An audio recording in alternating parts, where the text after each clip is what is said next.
What's cracking, YouTube family? It's your baby mama's favorite cousin, Cousin T-Taw. And today I wanted to present this really quick observation that I made. And shout out to Steph is Cold. I'm going to link the video that inspired this particular conversation today. And Steph is Cold, you know, he's been part of the movement for quite some time, doing his thing, obviously, over there.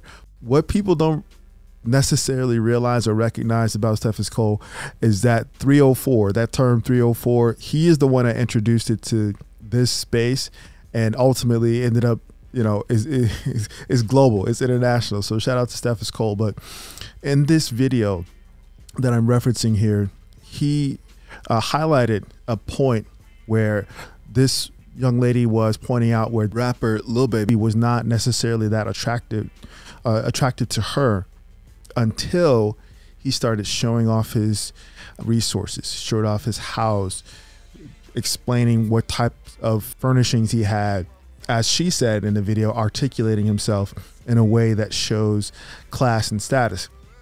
Now, another sort of reference that I want to make is actually a Patreon series that I posted a while ago. Now, this is a 5-part series on Patreon that covers how women view SMV as opposed to how us men view it.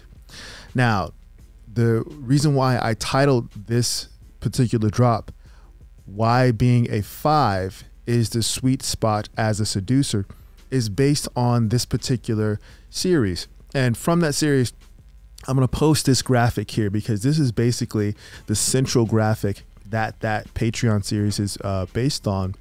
And that is how different women view and qualify male SMV as opposed to how we as men view and qualify female SMV.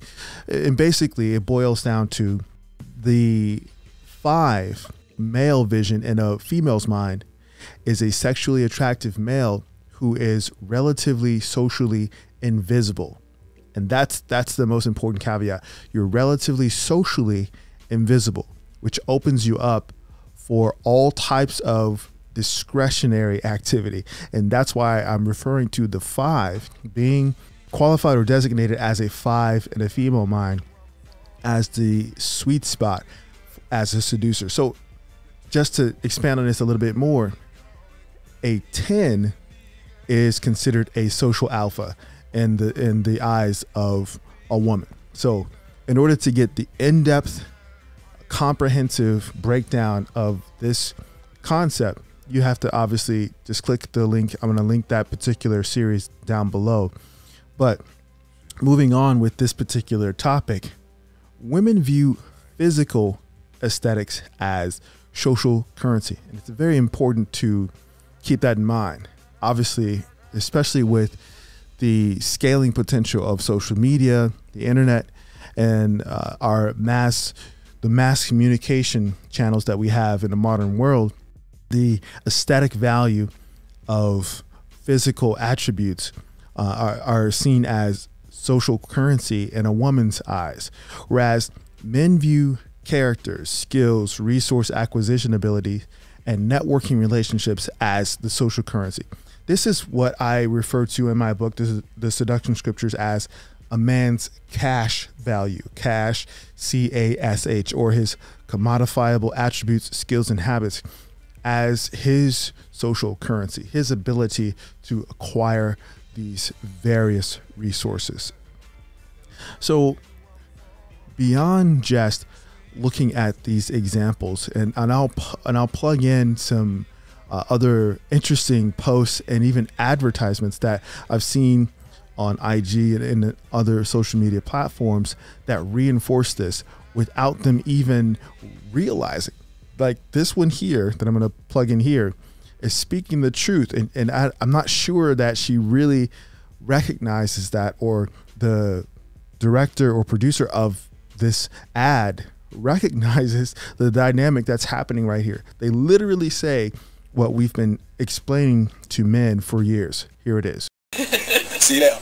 Can I ask you a quick question? Yeah, sure. Your jacket's cold, by the way. Thank you. So the question is, yeah, when it comes to how attractive you find a guy, how important is his personal style? Oh my god, so important. I mean, nobody wants to be with a man who can't dress. Yeah. They could literally be a 10, but if they can't dress, they're probably pushing 5. Have you seen that thing? It's like the girlfriend effect. When a girl dresses her man, like they always just upgrade. Now, gentlemen, in my book on page 64, I refer to effective seducers as being able to blend in with the environment until he chooses a woman he desires to acquire.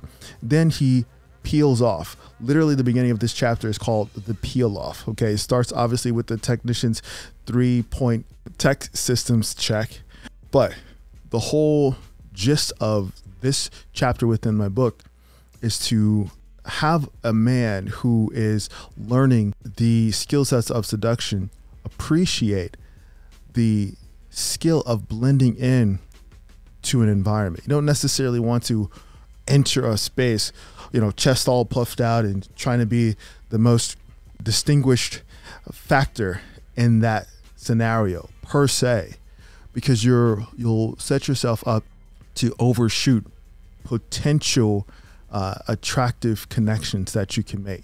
The point of this particular chapter in my book, The Seduction Scriptures, it's to set up men in an environment to be the 5 out of 10, to basically blend in with the environment until the moment where he sees and chooses a woman that he desires to acquire. Then he peels off. Literally, if he's wearing a jacket, take the jacket off. Show off all of the definition that you've acquired through your development in the gym and your nutrition program. Show off your fashion sense. Show off that which you have entered that space in order to present as your initial bait for the beginning of the seduction. Once your target has locked in on that, all that's left is for you to engage with the 7 steps of seduction. So, gentlemen, I just want to present this really quick. I thought it was a great video that Steph Cole presented. Like I said, I'm going to link that down below. But this is a quick overview of why I say being a 5 is the sweet spot as a seducer.